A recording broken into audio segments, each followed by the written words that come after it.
Muito bem, nós estamos de volta com o Jornal Cidade Notícias. Hoje eu recebo mais uma vez aqui em nossos estúdios o advogado Francis Saldanha, ele que sempre vem tirar as dúvidas dos nossos telespectadores.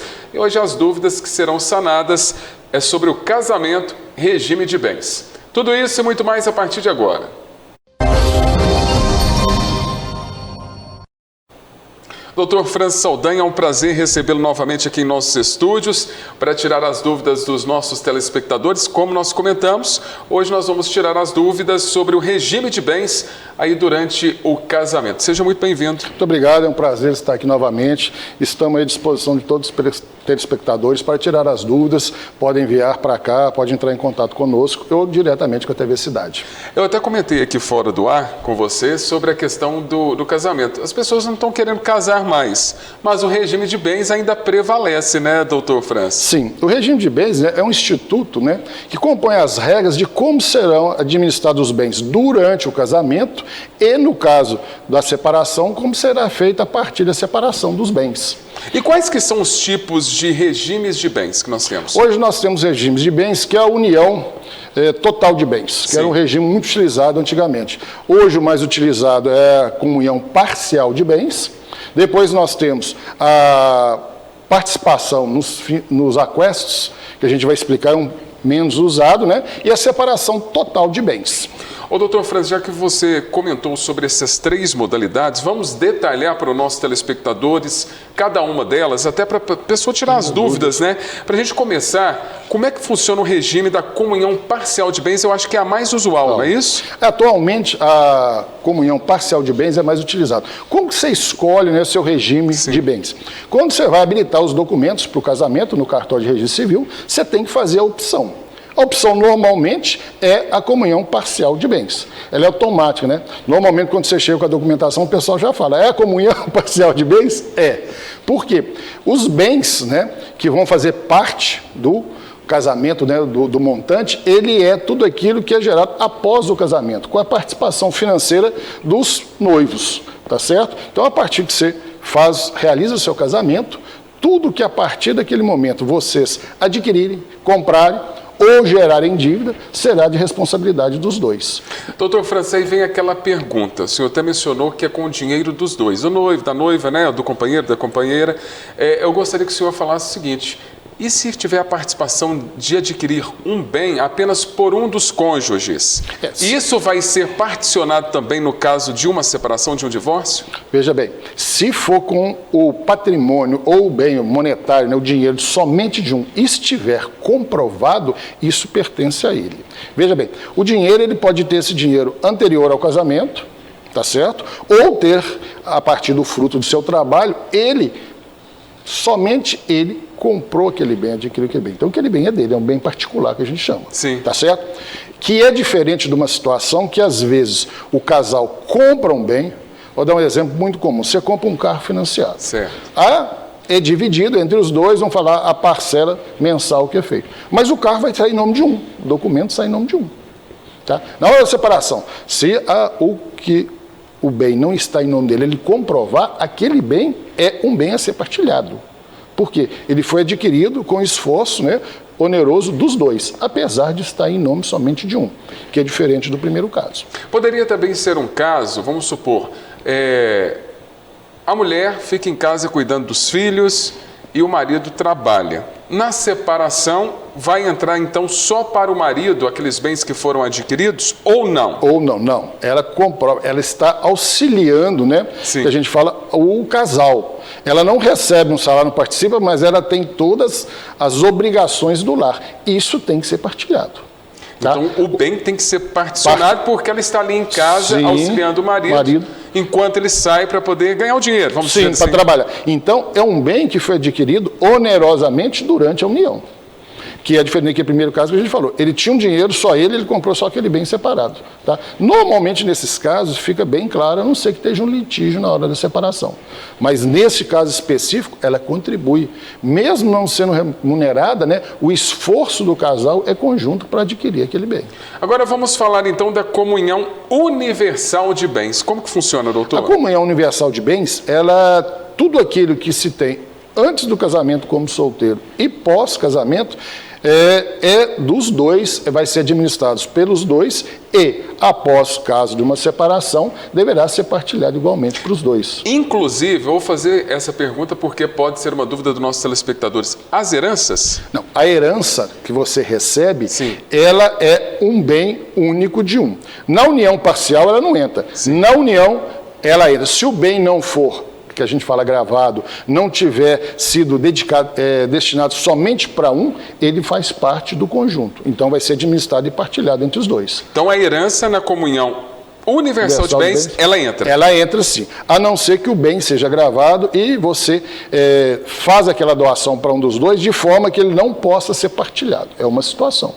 Você recebeu uma herança, né, por exemplo, uma casa, e lá consta que aquela casa é exclusivamente sua, ela não poderá ser partilhada. Então, é uma situação. Qualquer outra está no conjunto, deverá ser partilhado. O que não entra mesmo na união? São os bens, né, que a gente fala, são os livros, ferramentas de trabalho, coisas específicas para o trabalho de cada um. Isso não será dividido mesmo na união total dos bens, na comunhão total dos bens, num caso de uma separação.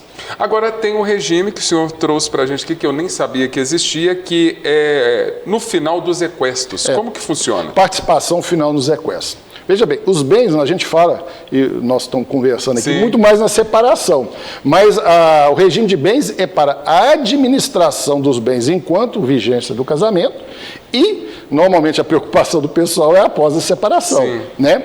Mas a participação dos equestos finais, o que é isso? Ele é uma mistura entre a comunhão parcial e a comunhão total. Durante o casamento, a administração dos bens é feita totalmente separada, como se fosse a separação total de bens. Cada um assina sozinho, não tem documentação em conjunto, não tem nada. Na hora, caso vá a uma separação, vai se verificar tudo o que foi adquirido durante a vigência do matrimônio e aí deverá ser partido igualmente. O senhor poderia dar um exemplo de quando que começou a ser usual essa participação final dos equestos e para quem que é vantajoso? Isso vem com a Constituição de 88, sim, uma situação pouco conhecida. Normalmente se fala muito quando você tem grandes fortunas, grandes empresários, que o empresário precisa de ter uma mobilidade maior na administração dos bens durante o casamento. Ele vai comprar, ele vai vender, ele não precisa da assinatura, por exemplo, da esposa. Ou se a esposa é empresária, CEO de uma empresa, ela não precisa da assinatura do marido. Sim. Tá? Então eles administram separadamente todos os bens. Mas, no caso de uma separação, aí vai ser feito esse regime também chamado regime da contabilidade, faz essa contabilidade de tudo que foi feito e é dividido igualmente para os dois. Agora tem a separação total de bens. Como que funciona? É fácil se casar por esse regime ou não? Bom, hoje o regime que é considerado automático e usual é o da comunhão parcial de bens. Sim.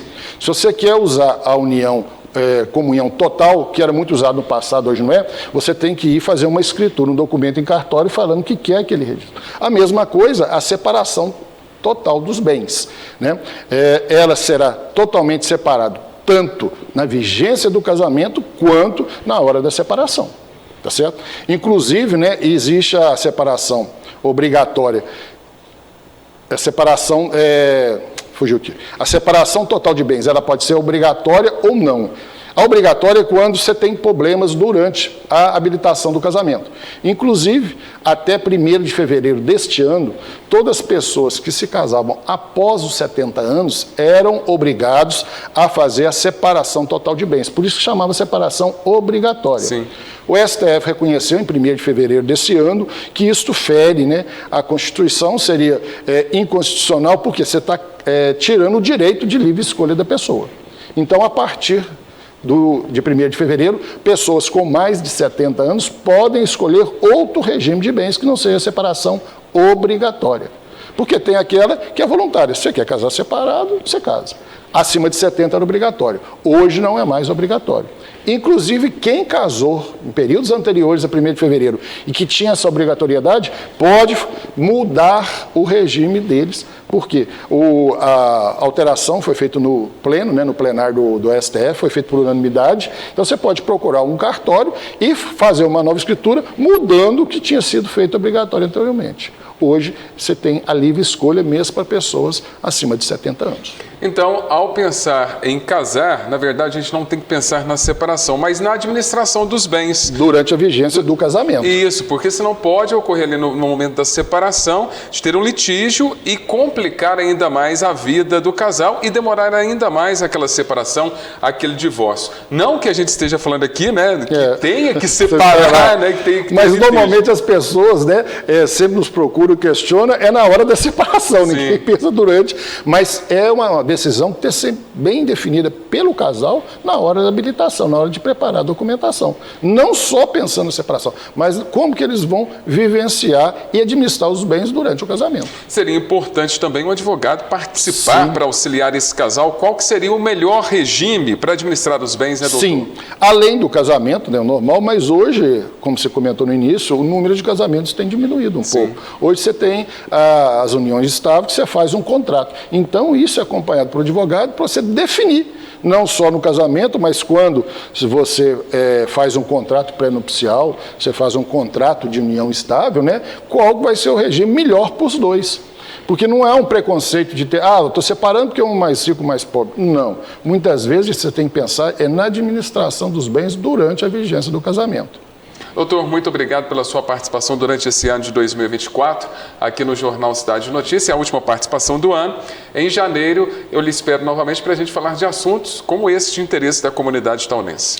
É um prazer muito grande, agradeço aí a todos a participação da TV Cidade e desejo, né, a todos os telespectadores um feliz Natal, um próspero ano novo, que 2025 com muita saúde e paz e continuemos nosso trabalho.